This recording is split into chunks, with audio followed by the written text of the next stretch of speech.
주시기 바랍니다. 예, 지사님, 공정한 세상을 열어가는 경기도, 이런 도정 운영 방침을 가지고, 지사님께서 여러 가지 일들을 하시는데, 그 최고의 가치인 공정이라고 하는 화두를 도정에 반영한다는 게 사실 쉬운 일은 아닐 겁니다. 네. 그런데 실질적으로 지사님께서 하시는 일들을 보면은 공정이라고 하는 가치를 추구하기 위해서 참 남들은 안 하려고 하는 것들을 참 많이 하셨다. 이런 생각이 들었습니다. 특히 부동산 거래 질서 확립을 위해서 불법 행위에 대해서 적극 조사하고 필요한 대처들을 취하셨더라고요. 네. 기획부동산 의심법인 불법 행위에 대해서 또 조치를 취하시고 여러 가지 일들을 하셔서 참 높이 평가하고 감사하게 생각을 합니다. 그런데 2019년도에 국토부에서 전국의 주택 부정청약 점검을 한번 한 적이 있었습니다. 혹시 그 결과에 대해서 좀 알고 계시는가요? 뭐 구체적인 수치는 저희도 보고받아서 뭐 알고는 있는데요. 네. 제가 좀 말씀을 드리면은 2019년도에 이제 부정청약 점검을 했는데 그거는 다자녀의 가정하고 신혼부부의 특별 공급 때는 그걸 중점적으로 해서 한 185명 정도 불법 청약을 적발을 했습니다.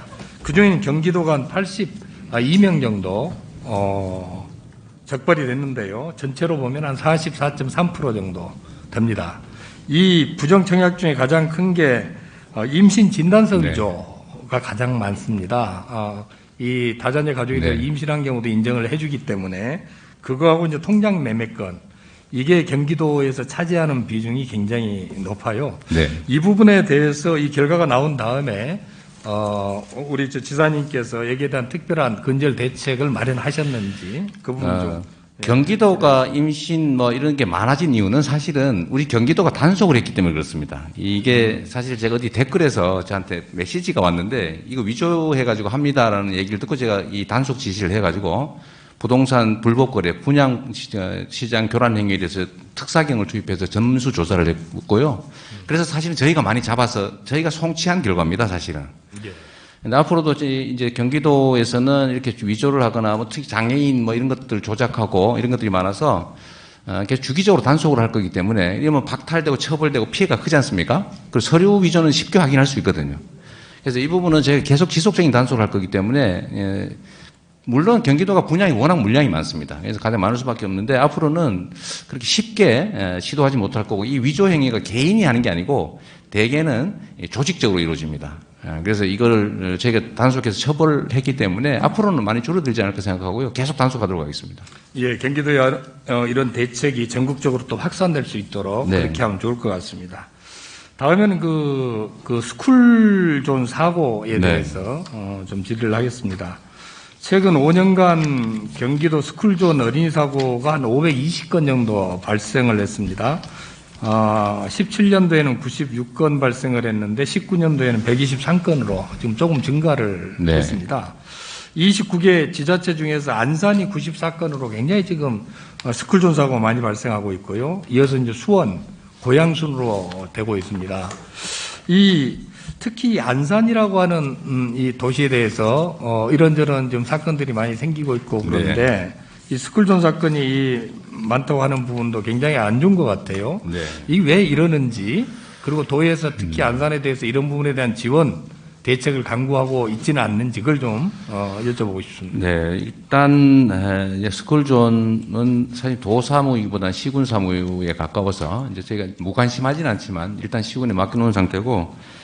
이제 대개는 이제 그 불법 주정차 문제라든지 도시의 그 열악한 도시 환경 때문에 구조적으로 발생하는 측면이 있고 물론 직접적으로는 운전자들의 과실입니다.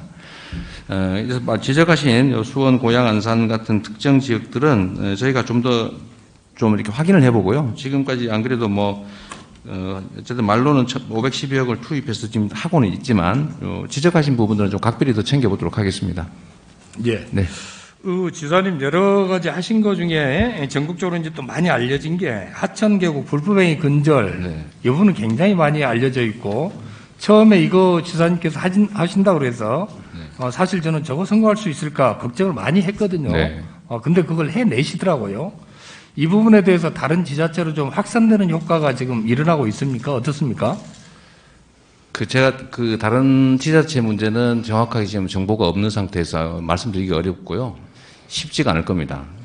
이게 제가 성남시장을 할 때도 사실 어려움을 겪었던 문제인데, 이게 기초자치단체 입장에서 하기가 정말 어렵습니다. 뭐 아시겠지만 그 대개 지역 유지들이고 또 수십 년 동안 거기서 생계를 유지해 왔는데 불법이니까 단속한다고 해도 뭐 저항이 보통이 아니고 정치적 부담이 너무 크기 때문에 어려운데, 경기도는 한 단계 좀 멀리 떨어져 있으니까 저는 말씀하셨던 것처럼 공정세상이라고 하는 게 강자이든 약자이든 똑같이 적용돼야 되지 않냐라는 생각을 하고 있어서 정치적 피해가 발생하더라도 해야 된다고 해서 실제로 아주 단시간 내에 성과를 냈습니다. 사실 이거는 권한을 가진 사람이 의지만 있으면 쉽게 됩니다. 대신에 현장으로부터 좀 떨어져 있는 사람들이 해줘야 되고요. 예를 들면 광역단체장이든 아니면 중앙정부든 이런 데서 해주고, 신상 필벌하면 제재를 엄정하게 하고, 대신에 이들이 다시 또 살 수 있는 길을 열어주고 설득하고 이러면 사실은 쉽게 정착될 수 있는 문제인데, 제가 다른 자치단체의 문제에 대해서는 더 말씀드리기가 좀 어렵습니다. 예. 그리고 제가 하나만 좀 추가로 제가 말씀을 드리면, 아까 제가 못 드린 말씀이 있어서, 아까 자동차 단속 문제 제가 말씀을 못 드렸는데, 이건 의원님들께 보내드리기도 하겠지만, 정말로 저희한테 단속 권한이 없어서, 그러니까 중고자동차 시장 교란 문제는 단속 권한이 없어서 문제여서, 이것도 우리 특사경들이 단속할 수 있게 근거를 좀 만들어 주시기만 하면, 저희가 최소한 경기도가 지금 말썽이 많습니다. 이게 중고차가 주로 경기도에 있기 때문에, 경기 인천인데, 저희만이라도 대대적으로 단속해서 이 시장 교란을 좀 막으면 좀 빨리 시장 질서를 확립할 수 있지 않을까 생각이 됩니다. 예, 수고하셨습니다. 다음은 경기 이천시 출신의 존경하는 송석준 의원님 질의해 주십시오.